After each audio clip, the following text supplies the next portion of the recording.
It was a late August night. Darya Dugina was driving alone when it happened. An explosion that killed a world-renowned journalist. An assassination that left the fate of a whole country hanging by a thread. As Russia mourns the loss of such a prominent figure, only one question comes to mind. Was this a move on Russia by the apparently weak Ukrainian government, or was it another organization altogether? Join us as we take you through the events leading up to it and the effects it has caused. Now, let's start with who Putin's brain actually is. Alexander Dugin, also called Putin's Rasputin, is a prominent figure in Russia known for his support of expansionist policies and the Russian invasion of Ukraine. He's said to have had a heavy influence on Putin's socio-political worldview, although he may not directly hold any official position in the Kremlin, as how they refer to the Russian government. He is said to have influenced much of the foreign policies that the country currently abides by.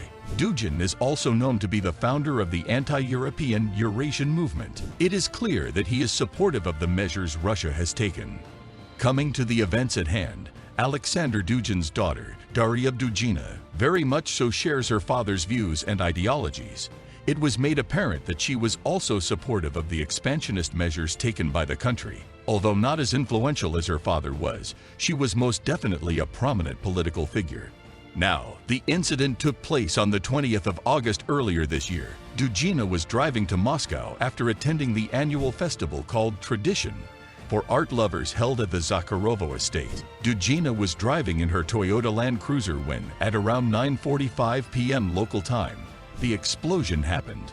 Investigators discovered an explosive device under the car. The Russian Federal Security Service, also known as the FSB, did not hesitate to claim that the assassination was carried out by the Ukrainian Special Services, even boldly stating that the primary suspect was Natalia Vokh, a middle-aged Ukrainian woman who allegedly escaped to Estonia after the explosion.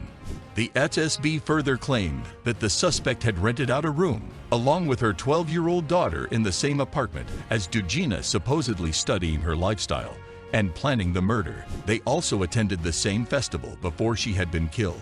The Russian news service Interfax also stated later that a Ukrainian man assisted the suspect, providing her with a fake passport and assisting in the bomb assembly while in Russia.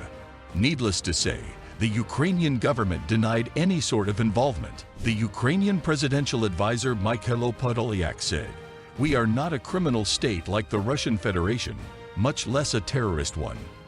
Surprisingly, the United States claimed that there had been authorization from some parts of the Ukrainian government to facilitate the murder. The U.S. denied direct involvement by providing intelligence or assistance, and furthermore admonished the Ukrainian officials over the assassination.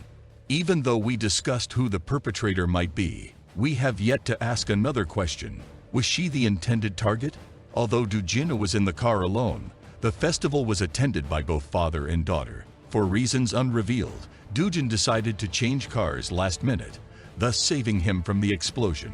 The state news agency TSS revealed that the car actually belonged to Dugin, and the target could have been him from the get-go. There are obviously arguments to this, considering Dugina at the time of the assassination was more popular than her father. The internet seems to be abuzz with contrasting opinions on who the target was. If you think you might have an answer, make sure to drop it in the comments. With all this happening, you may wonder, what next? What would this cause?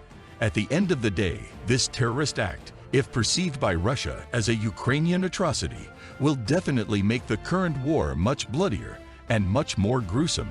Samuel Romani from the Royal United Services said that it could prove a positive outcome if it were done by some internal power struggle, eliminating a person who could most probably fan the flames to efficiently end the war.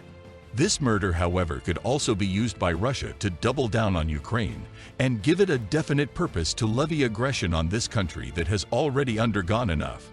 As the world comes to terms with the loss of such an influential figure, we keep asking ourselves one thing: does this mean that this war could spill out into the world? As we wait and watch what unfolds from the safety of our homes, we forget that these are people that are directly affected by a set of life-changing decisions.